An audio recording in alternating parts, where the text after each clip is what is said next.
I'm getting some weird notification. What the hell is this? Something about API? What does it mean?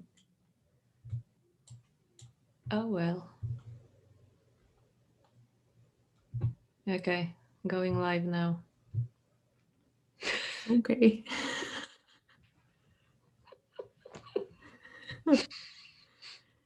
Okay.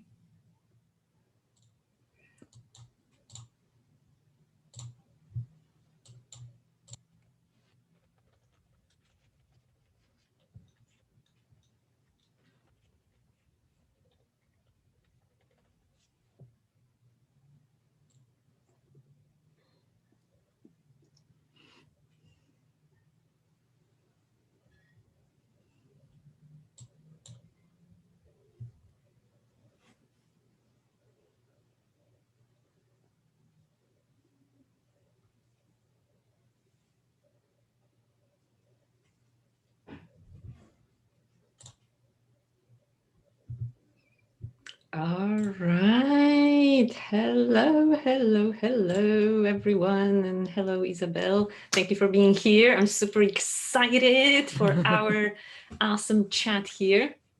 So, we're going to talk about and explore all things related to unity and self responsibility. So, once again, thank you for doing this with me here. And let's start. And could you share a little bit about yourself? Yes, it's actually weird because talking to you, it's like, yeah, we talk every day anyways. Well, I guess we can just stream it live for once because we usually have those conversations outside of any, chat rooms. But yes, as you already had, no, did you mention my name? I don't even know. Yes, I did. You did. Oh God, I don't even pay attention. Yes, all right. Yes, okay. You already mentioned my name, Isabel Hunt, obviously. I'm originally from Germany and I moved to the US about actually exactly 12 years ago. It was April 9th, 2009. Yeah, that's 12 years. Oh my God, time flies. Crazy.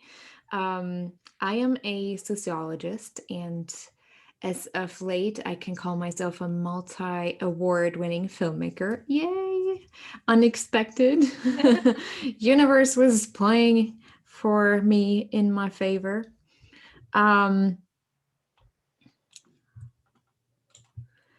what else? Oh my God. See, that is when I have live interviews with people that I talk to every day, it's almost like, wait, my brain needs to switch. And I'm an inspirational speaker and an author, and my main focus truly is on intercultural transformation as well as cultural transformation through emotional and self awareness from a spiritual perspective.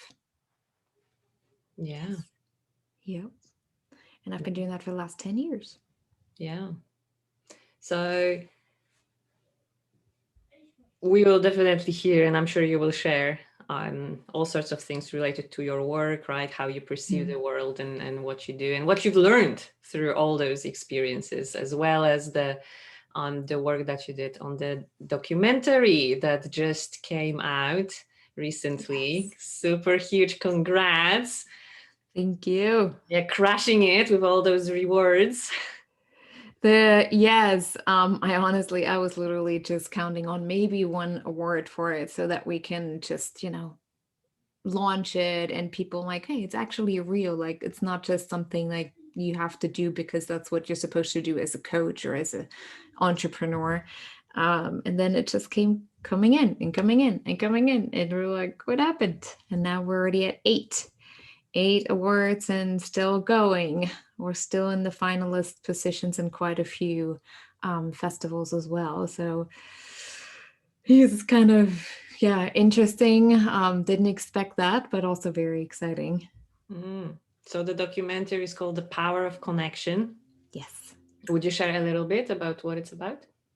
Yes, the reason how this actually came about was that I got tired of. I'm also a certified coach, ontological life coach, and there are certain expectations how you're supposed to run your business, how entrepreneurs are supposed to market, and the typical language. And I just got really, really tired of it. I just knew something had to switch, and I was actually very close to just figuring something else out for myself instead of entrepreneurship.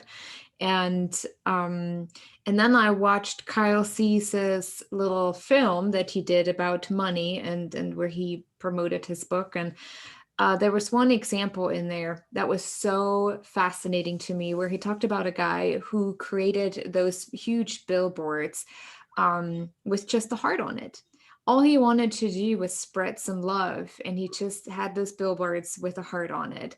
And Kyle thought that was such a great idea when he saw it, I think somewhere on the West Coast, I think somewhere in California. And he tried to figure out who did that. And he contacted the person, said, I love this idea. It's so simple. It's just straightforward. You don't want anything from anyone. You just want to spread a message. And so he donated 2 billboards to hang up somewhere. And it went all the way to Russia. And he said sometimes the simplest ideas are the ones that make it the farthest. And I watched it and I really teared up. I was like, it's true. Why do we have to make things so difficult, especially when it comes to business or to the should do, have to, as a coach, as whatever, like even like the high paying client thing is to me like, ugh, makes me cringe. But I went to bed and my husband said, well, let's just create a film like that too. And I'm like, yeah, right. It's great, but good idea. But I, for one, don't have the budget to pay people. I mean, that you need a videographer, a script writer, potentially an editor, because, I like to write long and a lot. So I needed someone to dense it down to maybe an hour. But then you need animators and editors and all the fun stuff, and that is at least $100,000 usually, especially for a feature film. And I went to bed. I woke up the next morning, as every morning I do my meditation, and suddenly I realized that I had been dreaming about the entire script.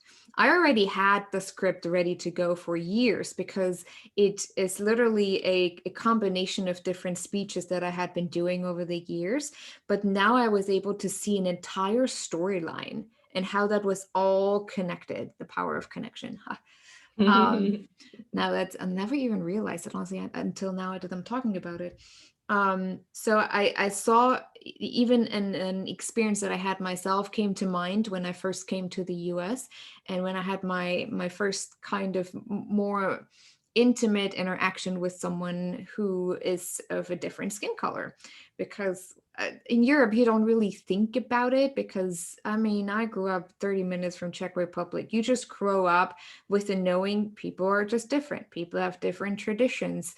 They may look different. If you go to Spain, if you go to Italy, they're a little darker. I don't know. It's just as I don't know if you experience it similar, or where you're just like, if you're a European, you almost expect that around the corner you someone from a different country. Because it was 4 hours from France, 3 hours from Austria, 5 hours from Italy and 7 from Spain. Like, it's not here. When you talk about that in the US, people are like, oh yeah, it's 2 hours to my mother-in-law. And then you're like, yeah, it's 2 hours to Poland. Totally different country, totally different traditions. But what really came to me is that I realized that so many people were talking about meta quantum physics, about emotional intelligence and self awareness and consciousness. But when most people talk about it, they just talk about it. It's not very tangible. Like, even you get motivated for a week when you go to an event, and then it's just like, I don't know what to do with that. It all sounded great, but I don't know what to do with that. And I know from my own studies that we memorize everything in pictures. Our entire life is a film. And so I really thought about, hey, I wanted to create a film. Like, I wanted something visual, because I am someone who only learns visually. I'm a visual learner. I take pictures of stuff that I'm supposed to memorize, and then I just recall the page and do my exam. Like that's how I work. And with my gift of synesthesia, I really just wanted to create more color, more visual, something that sticks with people around a topic that is so deep, that can be pretty tricky and really complicated if you really go into the matter of things. But my main focus, or my main audience, is the younger audience, young adults under 30, most of them. And they just need something to take and to do something with it and to see it. I'm like, I knew this, but seeing it makes a totally different, it just gives you a different experience. And so we created this entire story, and I had this idea, and I just randomly started talking with people about it online. And suddenly someone said, oh yeah, I have a friend who is a videographer, maybe he would like to participate. And then I'm like, well, but I can't pay him.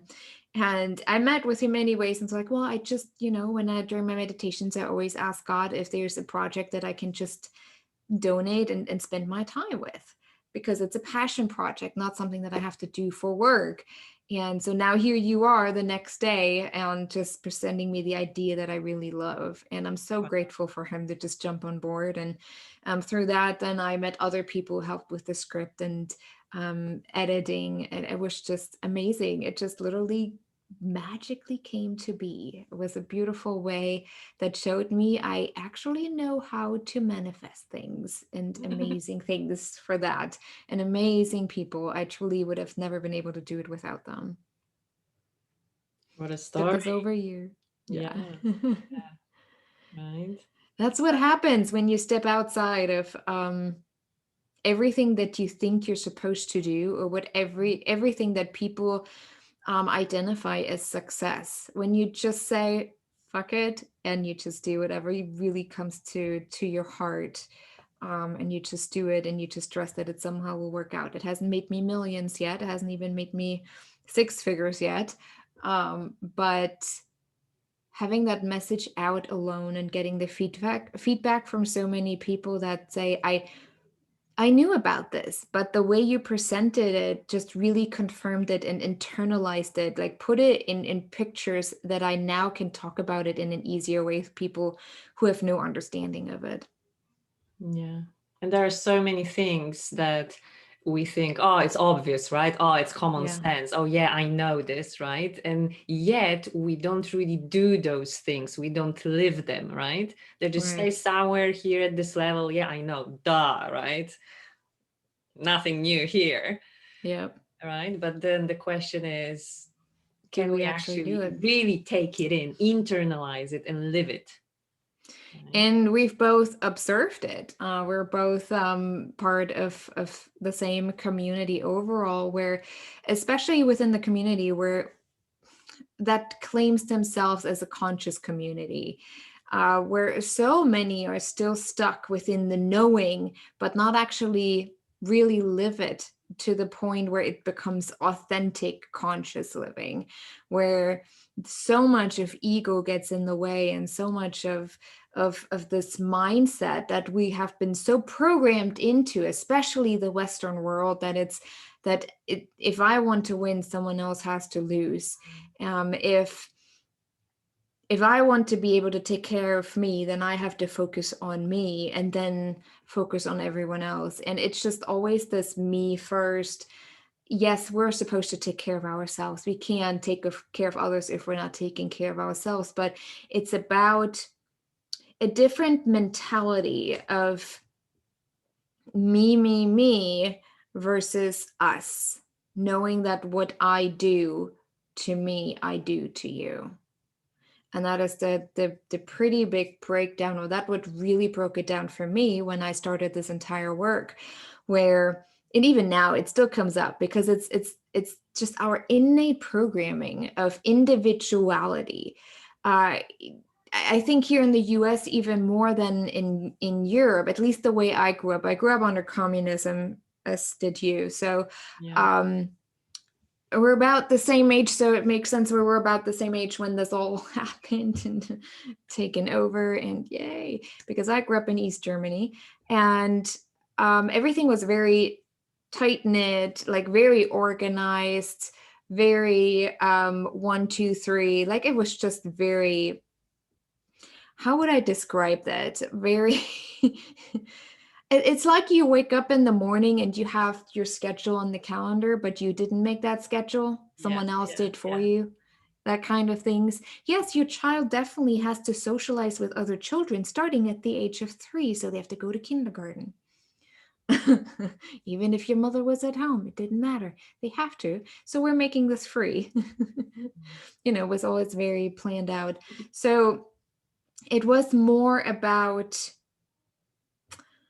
how do we live in a community, but again, also very controlled, Yeah. very like you have to, this is how it's supposed to go, but yet we grew up within more of a community mindset, like you knew your neighbors, you knew um who was in your city, even if it was a bigger city. It was just in a different understanding, where when there was West Germany, that's how we know where the Western world goes. West Germany was saved by America, and that didn't help us much, right? But once the wall came down, you realized a huge difference in the way people were interacting in particular. It was more about me, me, me. If you have friends, then you had those friends for a certain amount of time, and if you didn't need them anymore, they were gone. I didn't grow up that way. You make friends in school at 3 years old, and they're your friends until you die. Now that I left the country, it's a little harder, but I have to say, a lot of those people I'm still friends with. And when we do talk, it's like we're just going back to where we stopped it when I left or when we last talked. But I went to school, to college in West Germany, and it's much more relentless, much more. I have to win, I have to hustle, I have to push, I have to succeed if I ever want to get somewhere. Where East Germany is still, and was growing up, more like, yeah, I just want to be here. I just want to do something to do something. There wasn't much drive. And you Mm. can tell if you look at the different economies, obviously. But it was just more with each other. Yeah, let's just go and meet with the neighbors for a cup of coffee. We can do the other stuff tomorrow. Like more like this kind of calm. And so for me, even coming to the US was just really like, oh boy.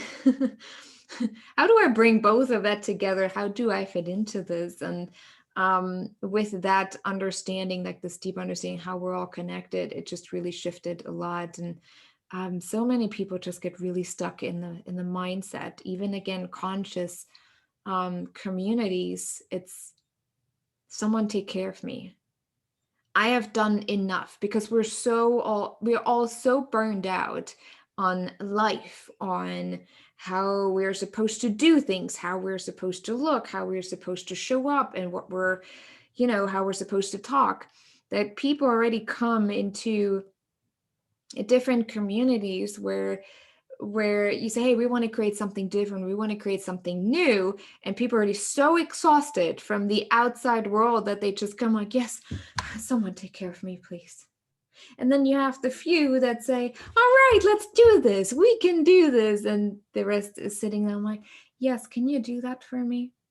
And that's when we started talking about self-responsibility and why a deeper sense of community is so hard to establish, because either we're so worn out from our programming, from the things that we have been taught, or we're so worn out by the fact that a lot of us, like you and me as well, who then say, yes, we're going to take them under our wings and we're going to show them how this is going to supposed to work, and then we wear ourselves out within this community.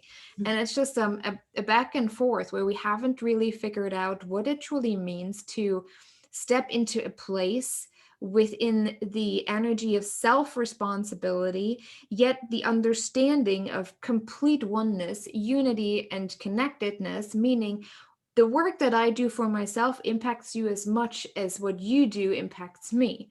And that is where most people still have this understanding of separation, of individuality. I have to hold up the idea and the ideology of individuality. And that will, moving forward, not support us anymore in the way in the way where we're going at the moment in the world. If we continue to keep this ideology of individuality alive, humanity will die. That's at least my opinion. I don't know. We've gone pretty far. I think we've gotten to a point where, I mean, we saw it now with COVID. We have gotten to a point where we're so fear driven as a social, as a society, that neighbors even turn backs on each other. Friends turn back on each other just because you didn't wear a mask or you had too many people at your house. I mean, even in our neighborhood, there were people that were going around calling the police when they saw someone who had more than 5 people in their backyard. And that is the extreme of the ideology of individuality that is often fear-based. I have to protect myself, and to protect myself I have to take other people down. And that will get us to the point that we will kill each other until nobody's left.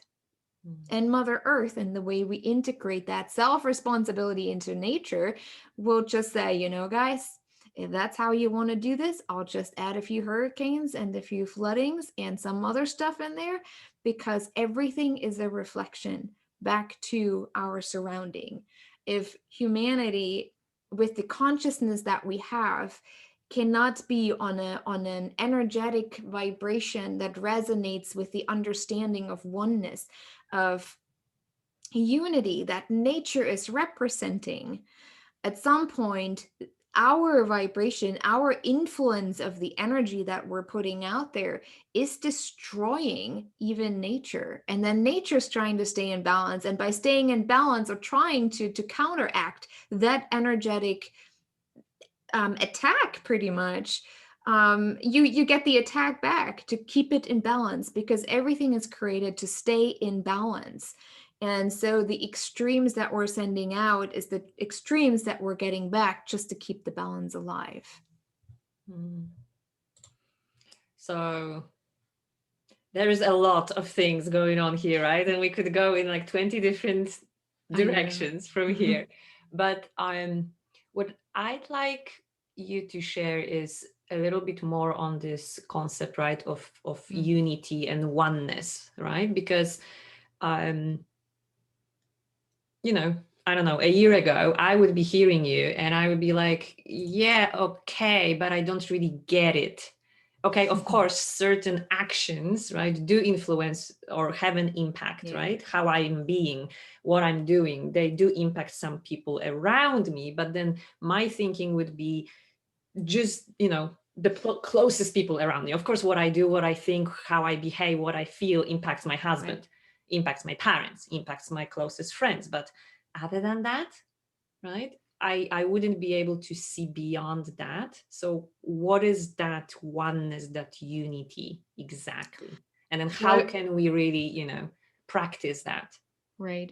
Well, if we use a picture, in the film, I invited people to imagine that the physical matter that we're seeing here physically, that we have been programmed to recognize, to see, like over time, we have been programmed to see that this is my hair, that this is my eyes, that this is clothes that I'm wearing. That's not something that just, you know, who is the one who called that hair first? Who was the one who called that eyes first? Where does that all come from, right? I think our brain can't even go that far to say, but yeah, who came up with that? Who came up with the words for whatever we're seeing and have been programmed to do? So if we were to take the physical matter away, we know now, and I think Albert Einstein was one of those very early, and even went way before that, people who already said it and nobody believed it. But now we can prove it scientifically that everything is energy, right? So if we were just to imagine that everything, this physical matter is really just an illusion and wouldn't exist, then you would see here a shape, an energetic shape, like um, energy waves, maybe of different colors, different shapes. It may not like exactly look like my head is round, but it could be like this, just a certain energy wave that comes from the different areas of my body. The same with my water bottle. If they don't see the physical, we would just see a body of energetic waves. Same with you. That means that there would never be an actual border, and there would be nothing that would actually separate. The physical that we're seeing here would not separate because energy cannot be destroyed. Energy doesn't just stop.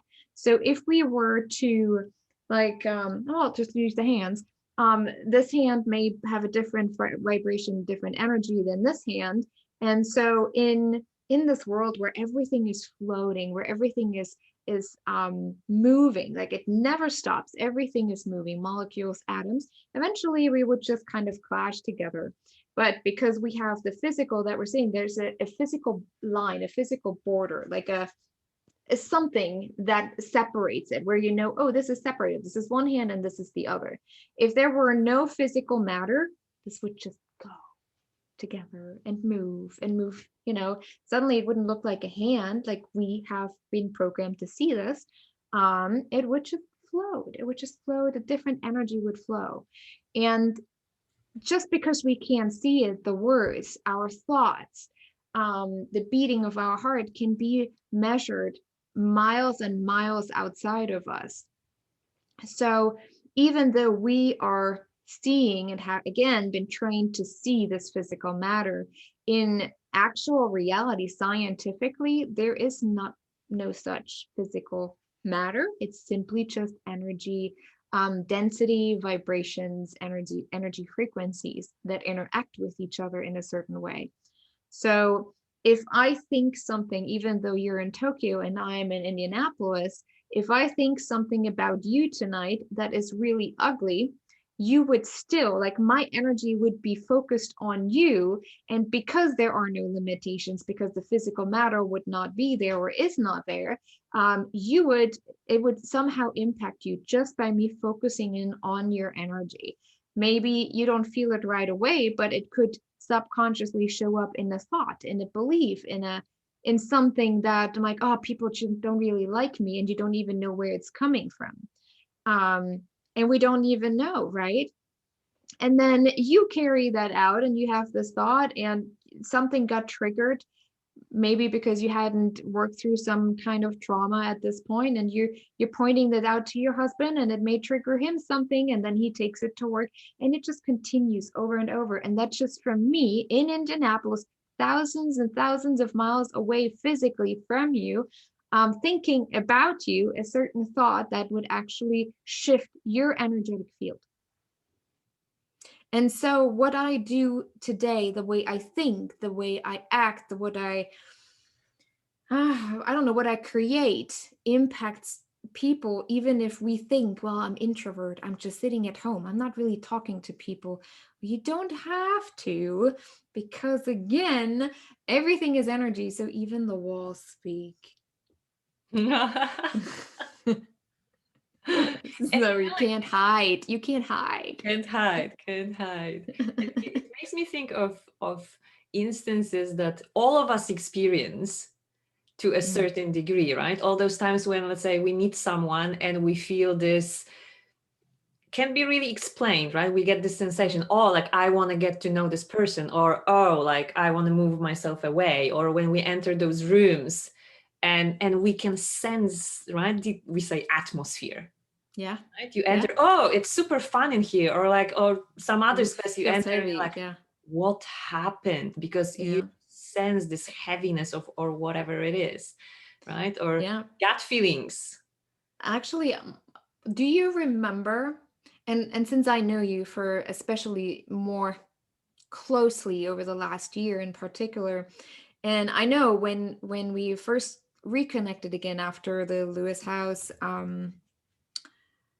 the summit of greatness. The summit of greatness. I don't even know how long it's been. 3 years now, right? Almost 3 years. Yeah. And we only talked for like 2 minutes at the very, very end, right before everyone was ready to leave the party. I don't even know why we just talked. I think I talked to you because someone said that you're from Poland, and I just suddenly felt more connected because, oh, someone else from outside of this country. That's good. I don't know. There is something, but if I'm honest, I always have the feeling with you that I have known you for more than this lifetime. At some point, we must have been connected in different lifetimes. At least that's my belief that there are different lifetimes. But anyway, from this last year, and I know when we first started to talk more, you, like you said, you had this you didn't know what that means to have this understanding of oneness and community, yeah, oneness and unity. What was what was the breaking point for you when you really started to feel like what was it? Do you remember the moment where it suddenly clicked? It clicked with so it was like everything, right? A journey. So I've Mm-hmm. been really, contemplating on that, reflecting, but very much, in my headspace, approaching it, from the mind, trying to understand. And then I reached this point of, yeah, like I get it intellectually. Yeah, I get it, right? Of course, we are interconnected, interrelated with each other, right? Speaking into, right, the science, the energy thing you explained. Yeah, okay. Same with nature, Yeah. right? Snap fingers, the air disappears, we cease to exist, right? Yep. So of course we are, but it was very much from this intellectual side. So Mm-hmm. I wasn't really feeling it, um, and but I think the key was that I just kept my mind and what I also call my heart just open Mm-hmm. to experiences, to people, to things just coming at me, and just to see and have an experience without having, oh, this is weird, or oh, I don't think that's possible. Like none of that, just really this openness to just literally, like I said, to have an experience and just see for myself. I think that was a key, until just one day I had a huge experience, where I just felt so, and me even trying to explain this, if I heard this a year ago, I would be like, what are you even talking about, right? But just this, what I would call this massive overflow of love, to the point where like it just physically, I was Mm-hmm. standing, I was doing something by the computer, I just couldn't stand, I just felt I just need to lay down and just surrender to whatever was happening. I didn't know what's happening, Right. and so I did, and it was really incredible experience. I just saw so many things of that, just spoke so much connection and beauty, um, among us people, among all the living beings. And that really shifted everything, just bursted my heart open. And And you it know what is, yeah, interesting became that you even say more that. this potent Right. space for even more Yep. of those experiences. Yep. And Yeah. you know what has brought me to that space too, and you found yourself in that same space as well, was meditation. Yeah. The more we practice meditation, the more we just become still, even if it is with music. Like I love to meditate with music because it just carries me. Frequency, music just carries me, and it just connects me even more. And there was similar to you as well. That's why I was asking, but similar to you as well, where I suddenly had this very profound moment, where I meditated and suddenly I just disappeared. I just felt like my body was not there. I didn't feel connected to my body. I didn't feel connected to this house. Suddenly, just everything disappeared and just became one. It was almost like I was merging with the tree that's outside my window. I was merging with the birds. I could feel myself flying. I was merging with the with Mother Earth, with the soil. I just became one with everything, and suddenly I could feel the pulse of the earth. I could feel the pulse of the wind, and all of that. And that was for me the breaking point. I think it was about 2 years, 3 years ago or something, when I could really absolutely internalize it. And what got me to the point was listening to stuff that what we're talking about, like even just understanding the basics of things, being able to picture it, and then continuing to meditate and just the calm, and to become really fully aware of my thoughts, aware of my reactions, of my judgments, of my beliefs, of what is impacting my way of thinking. That's when I also, well, we haven't really watched any TV in probably 5 years now. Like it's just hanging there for looking good in our living room. There's no, I can't remember when we turned it on, except for my son when he plays Wii every now and then, but that's about it. But other than that, we really don't watch anything, and I don't watch news. But somehow I still get most of the information in some way. But often I get what is going on through meditation, not through something that I have read or something that I have watched or something. It's almost like when I'm in meditation, I'm being shown like the world in a snow globe, and I'm being shown what is happening and who are the players who are interacting in that moment right now. I may not always know the details of what's going on. People are like, oh, have you heard of this? I'm like, the idea of it, but I don't know what actually happened. But if I don't know what actually happened, then most likely it's not something that I have to worry about. Because if I were to actually worry about what happened, we're just feeding the energy of the problem over and over, no matter how much I would look at that. We would just continue to create either what what we don't want, or the absolute opposite, where again we're operating within dualism of, if I win you have to lose, and my opinion is right, then yours must be wrong. If you don't stand for this, then you must automatically stand for that. And so I don't focus in on problems in particular. I just know energetically what's going on, so that I then can determine energetically, what do I actually want to experience. And you and I have been talking about that quite a bit, about that we feel like we're created a parallel universe where where people tell us things, and I'm like, what? Like even with COVID, I know people who had it, we had it, my family had it, but we got over it within a few days. Like it wasn't anything tragic, but it didn't prevent us from interacting normal with others. It didn't prevent us from interacting or doing the things that we had done before, because the things that were shut down weren't part of our life. It wasn't important if it was shopping, if it was, I mean, we grow a lot of our own food, so we weren't even worried there. We weren't in that fear mindset at all. So it was like we're, we're living in a totally different universe. And it comes down to the understanding of oneness, of understanding what Jesus said, or what the Bible says, that we are always provided for. We just have to ask for it. That is the power of manifestation. That is the deeper understanding of what we're capable of within the understanding of oneness. When we understand what we manifest always has to be for the greater good of all, that's when we have real tremendous transformation. And that's when we have to step away from socially and politically focusing on the actual problems, instead of focusing on what do we want to create, and what does that feel like, what we want to create for the future of humanity. And that includes nature. We cannot separate that. I know you and I were talking about it as well.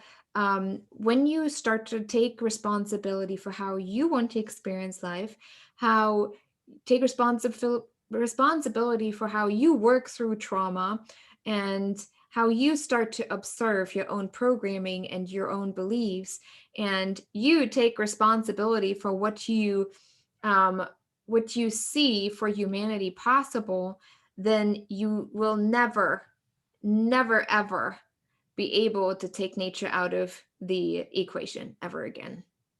It just, you can't. You get to a mindset where you and even for me, I'm a huge spider, like the spiders get away. No. But interestingly enough, the more conscious I become, the more I understand this notion of oneness, the more it hurts me when I do kill them.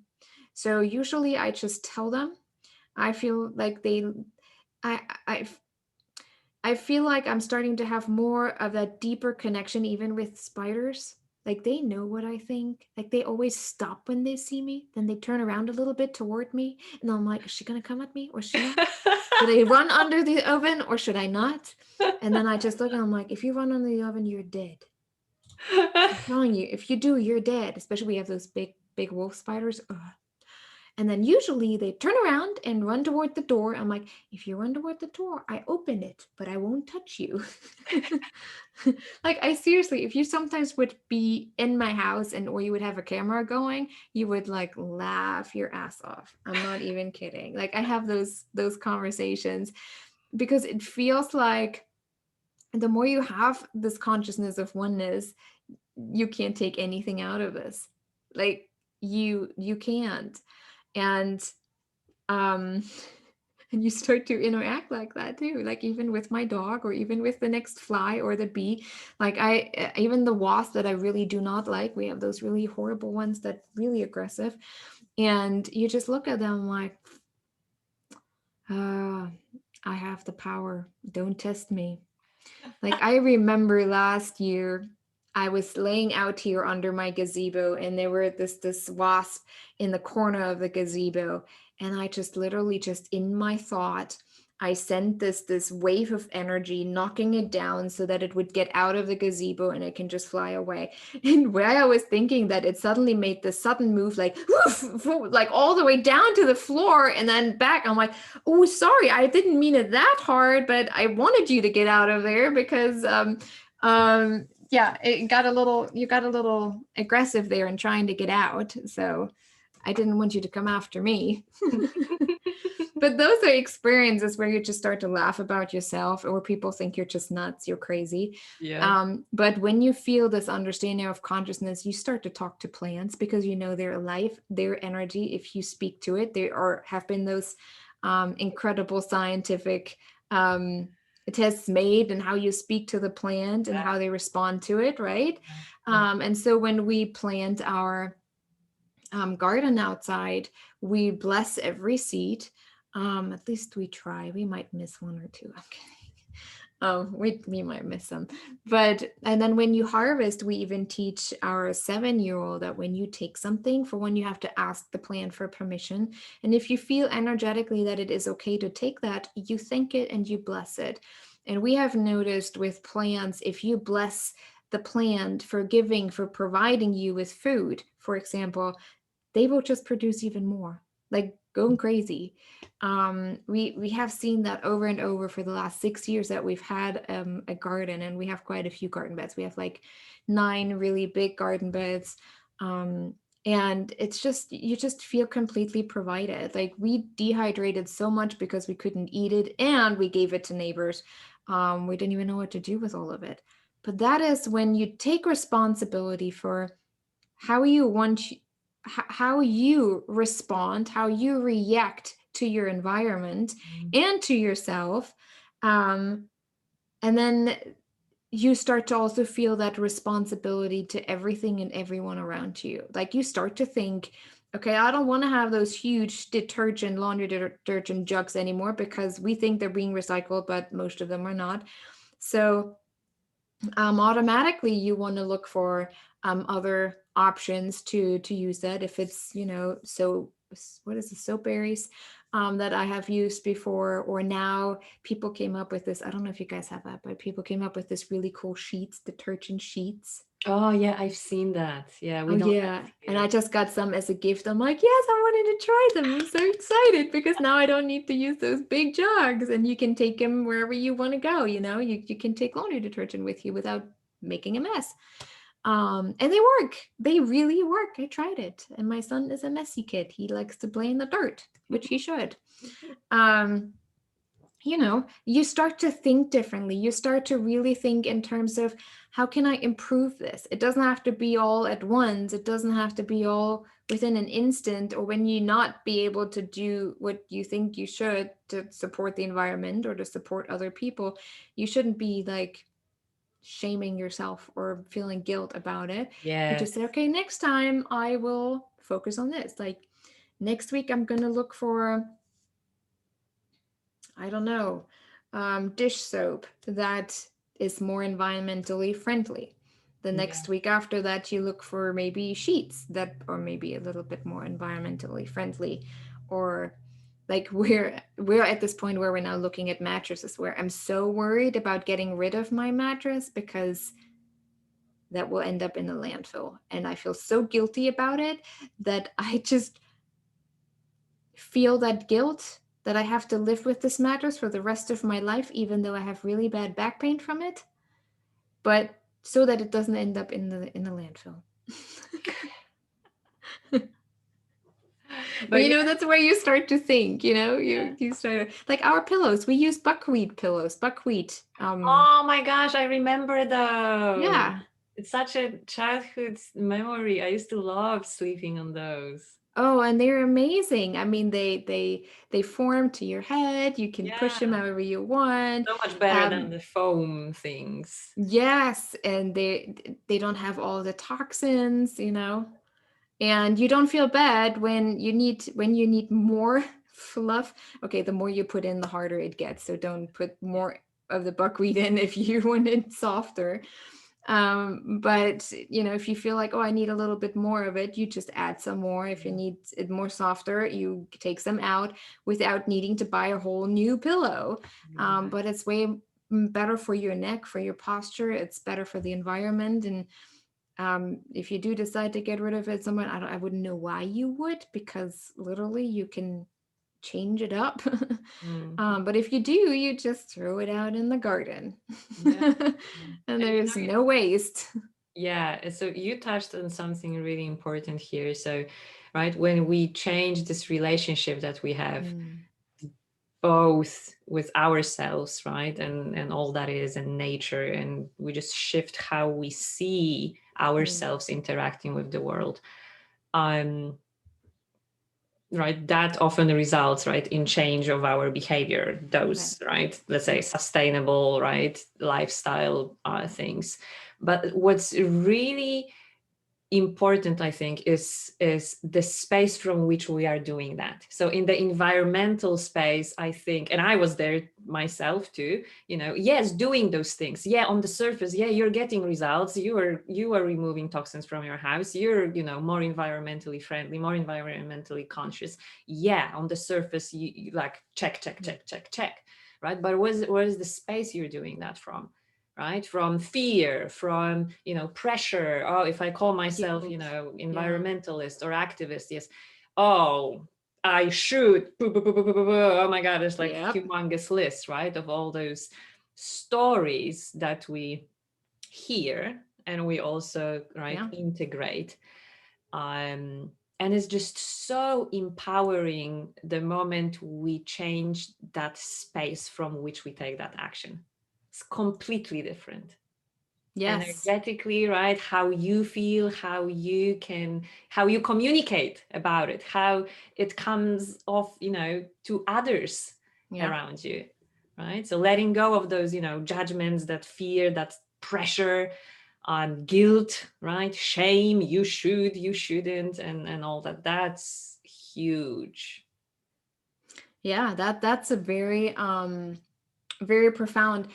People who are often very much into activism in particular, if it's environmentally, if it's socially, um, they they consider that they're calling their purpose. Mm. And I did a different interview this week. No, it's going live tomorrow, and for a radio show, where we talked about, is your fight right? Like just what you said. Are you actually fighting from a place of, because this is my purpose, this is what I'm called to do? But what happens when that is resolved? Like if suddenly overnight we snap the fingers, and everything you have been fighting for so long is actually how it should be. everything is in balance. And now, of course, we live in this physical reality and people are like, oh, that's just an illusion, right? But if we don't think further, if we don't experience our internal world from a much further perspective than just what we have here now, we will never create actual change, actual transformation that brings us to the place where we deeply want to go to from a heart, from our soul, and our soul is only focused on light and love. That is who we are when we talk about Christ consciousness, when we talk about God within, that every religion talks about it. We just had to make it a little political, so we turned it into religious institutions so that we can control people. Again, that's like a totally different topic now, but I can talk about that too. But with that understanding, we have to understand that even activism can actually be fatal for what we really want to accomplish, because as soon as that would be taken away, I have asked many people, like, okay, I love what you do, I love what you stand for, but if all of the problems would suddenly be resolved that you are fighting for, how would you feel? What would you do? And people usually come to you and say, sorry, I had to turn on the light. It's getting a little dark. Usually people come to you and say, well, I don't know what I would do. I guess I would feel a little lost. I would feel a little depressed because I wouldn't have anything to do anymore. So everyone really needs to ask themselves, is what I do because I started to identify this as my purpose? This is who I am. This is what I'm called to be here. Or are you actually doing it because you truly want actual change, and you can be okay with experiencing that change and be okay with simply being? Because that is the ultimate goal, that you in your space of existence can be absolute joyful and or joyous and fulfilled and satisfied in that space where there's nothing to do.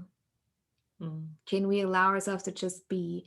Like, I have learned that, especially with COVID, so much, like this, just a simple space of where I didn't feel I should be doing something all day, every day, where I could simply trust that we're always provided for, that there is a community that is even supporting us, like where we can, again, support each other in really incredible ways.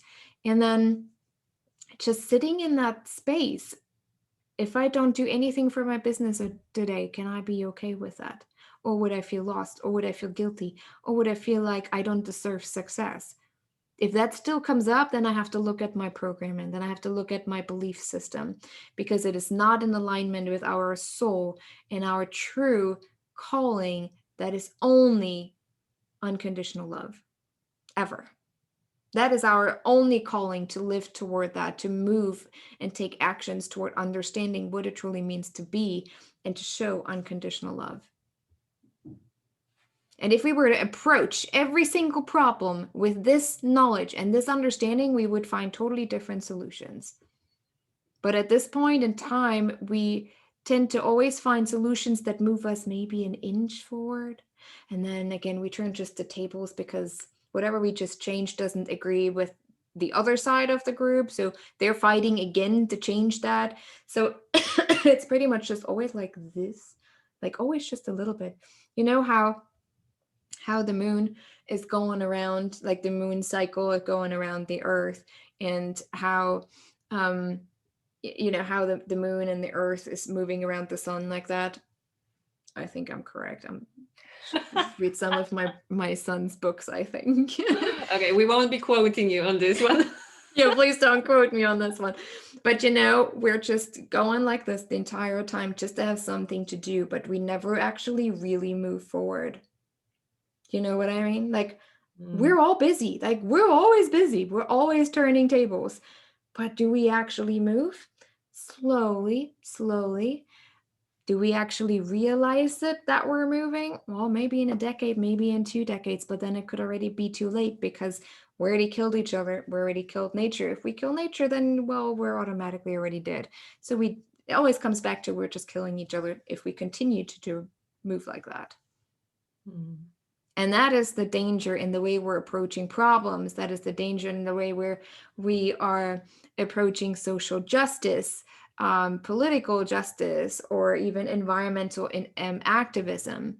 It's always just us against them, us against someone. And as long as that is the narrative, we just turn tables and create just a similar story within the same narrative. Yeah. It never really gets us anywhere. And we've seen it.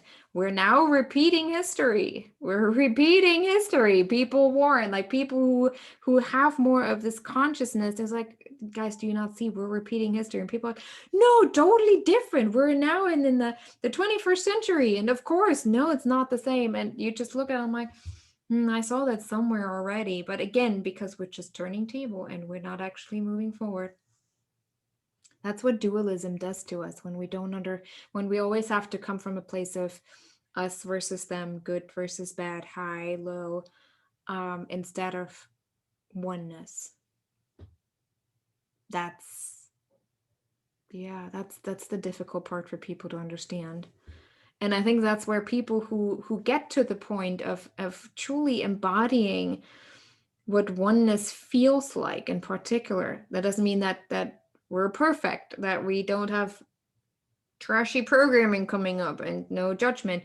Trust me, I have a lot of judgments coming up, and I can be really, really sarcastic and cynical if it comes down to it.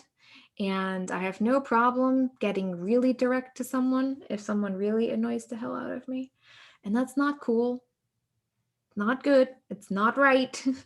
It's not coming from a place of love. But then again, I just have to acknowledge, okay, next time maybe not quite like that. Or you know what? No, right now it just really serves me to feel better. I'm just owning it. Yeah.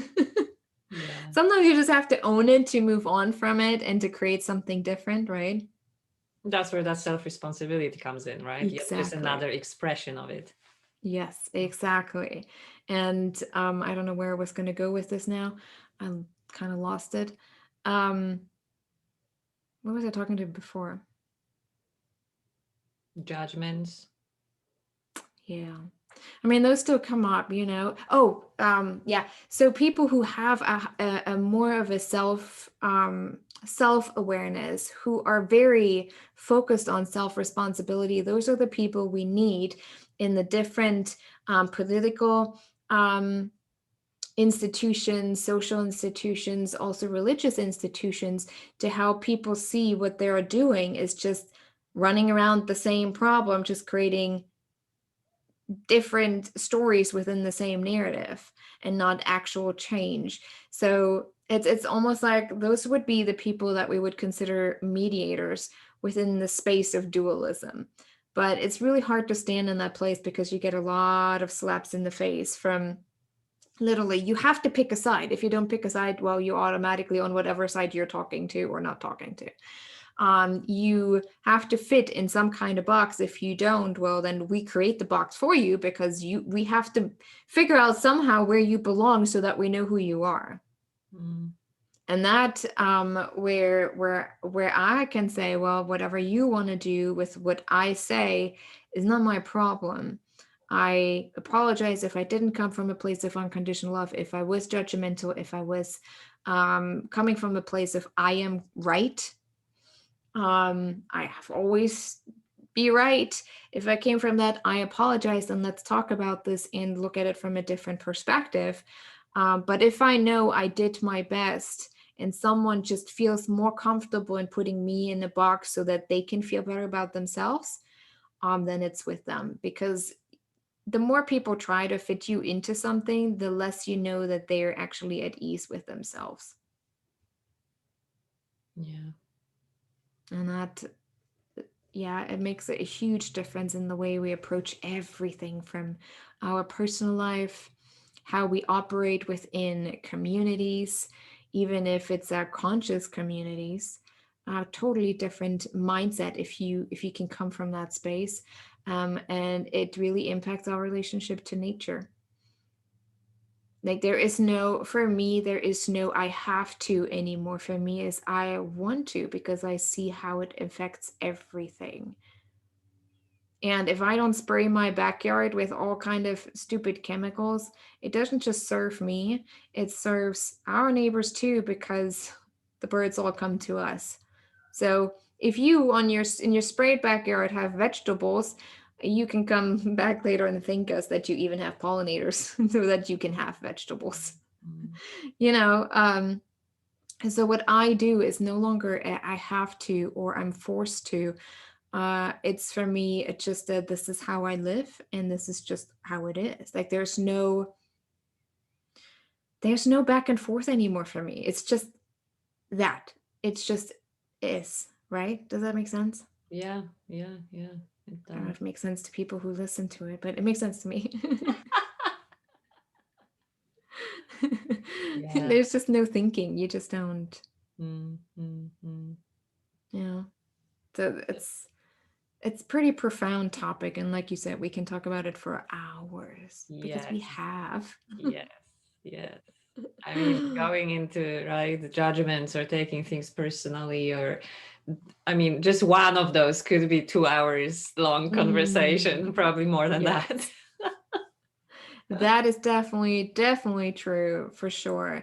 But I think people who listen to our conversation, I think at least they get a little bit of an understanding like, oh my gosh, I didn't even think of this, or I didn't even think of this approach versus the approach that I have been taking, or whatever else. I think people who are in the space to receive this message will be able to get something from this conversation that will help them shift in some way or form or shape Mm, to a deeper understanding of oneness and how self responsibility, being responsible for ourselves and therefore for whoever we're engaging with, um,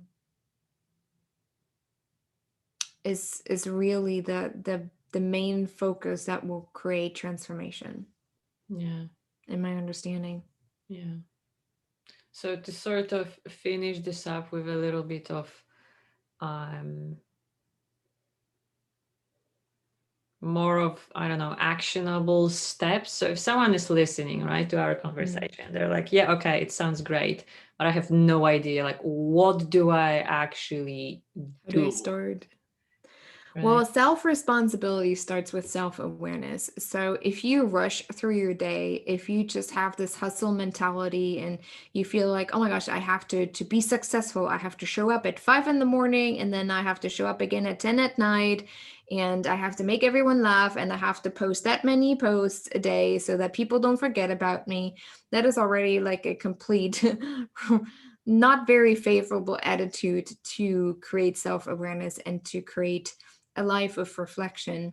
So the Guilty. first thing is what? I was there. I was there. Oh, me too, me too. And it really kicked my butt physically, mentally, spiritually. I was at my end with Yeah. it. Like I don't even want to be entrepreneur in the sense that we see it as successful anymore.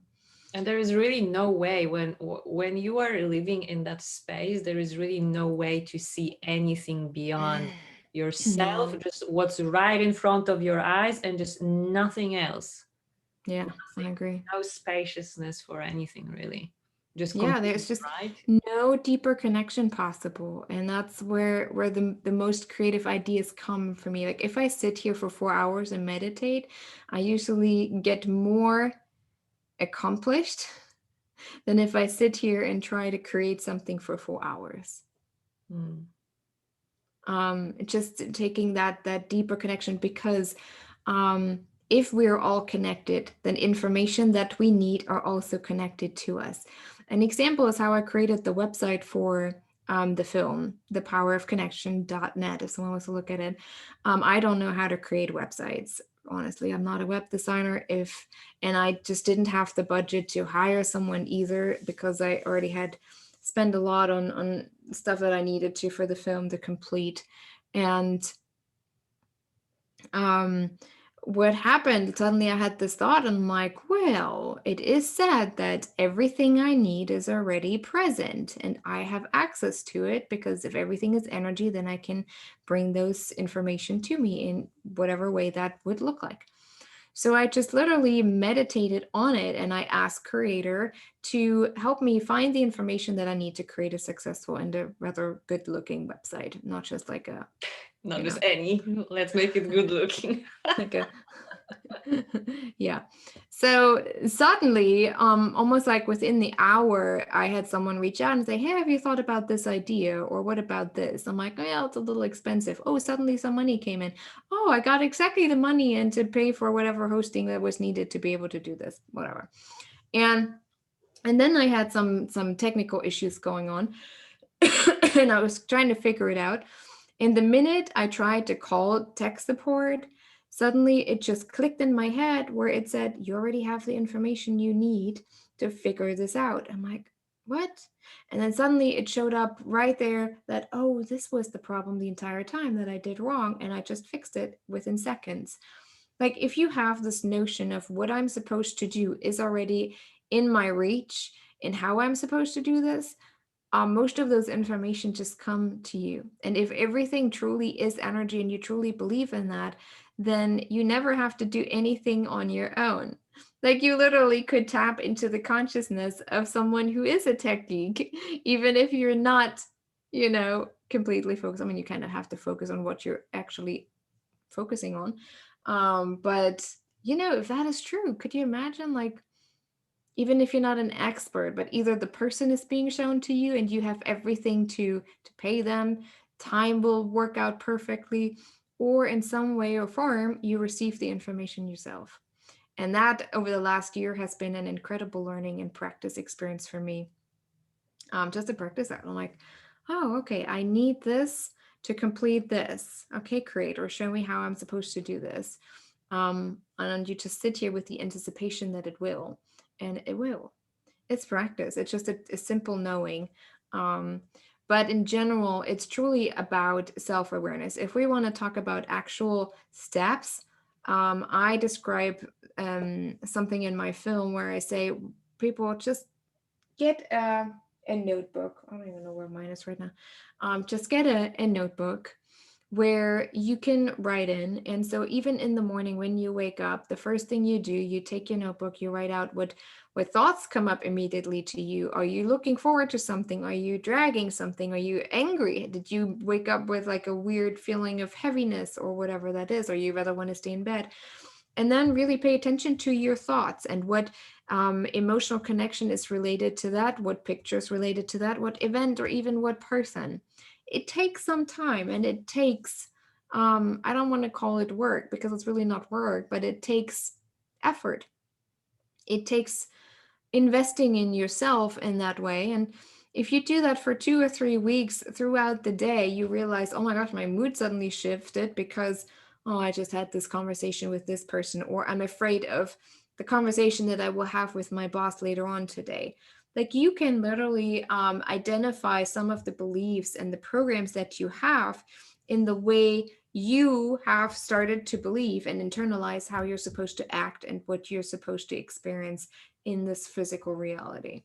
And when you have the power to break it up. You have the power to choose in the moment, to create something different. And the more you practice then this new thought, so instead of waking up with heaviness and dragging work, you could say, you know what, I actually would like to choose to wake up with gratitude that I do have a job, that I can pay my bills, that, oh, I have those fruit flies, that I can pay my bills, that I have enough food on my table, that I'm actually alive. Even if you go through a rough a rough period of time, you can still be grateful that you can think, that you can think ahead of what you actually want to create for your life.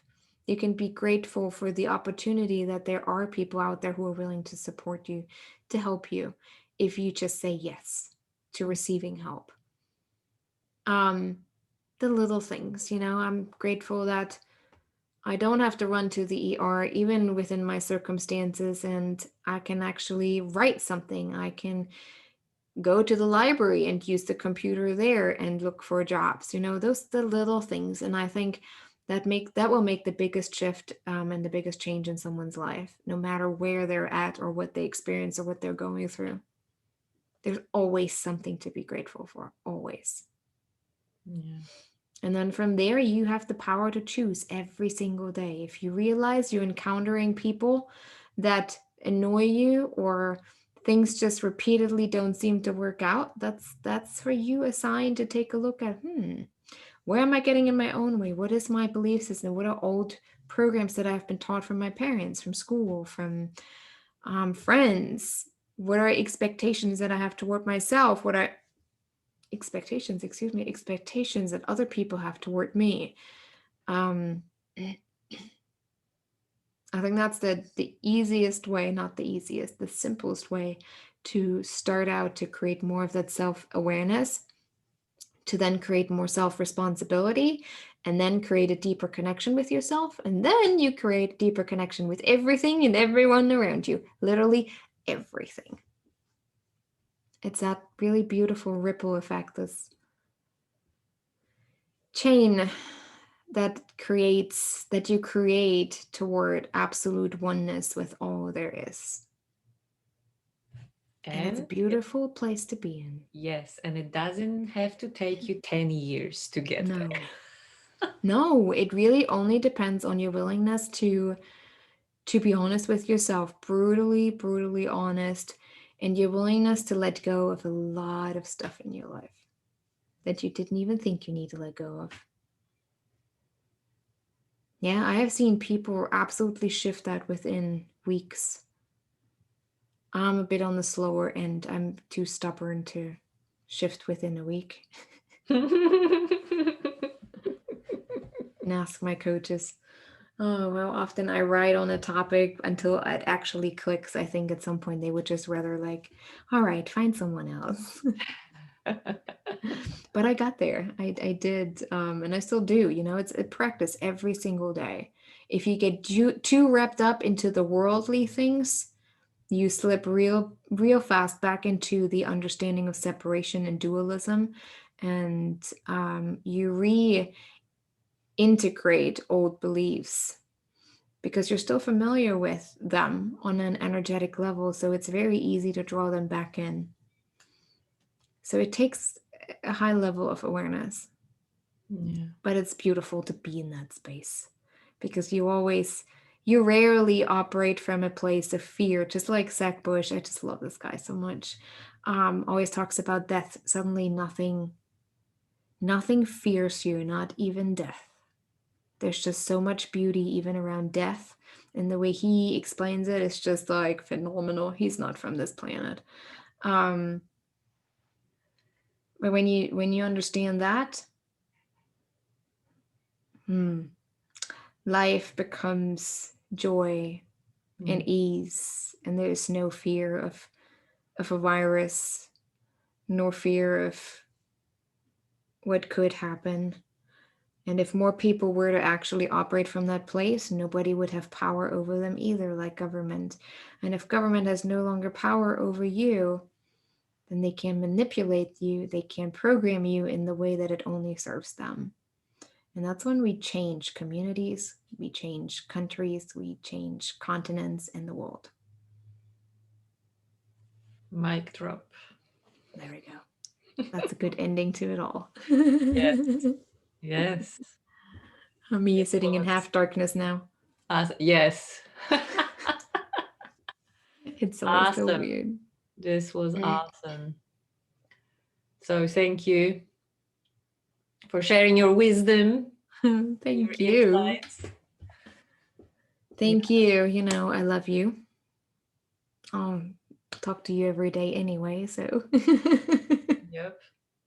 So I'll talk to you tonight on your end. Yes. I'll talk to you morning, my end. Yes, that's for It sure. always works out this way. But I am so grateful for you, and I'm so grateful for, in that way, Lewis House.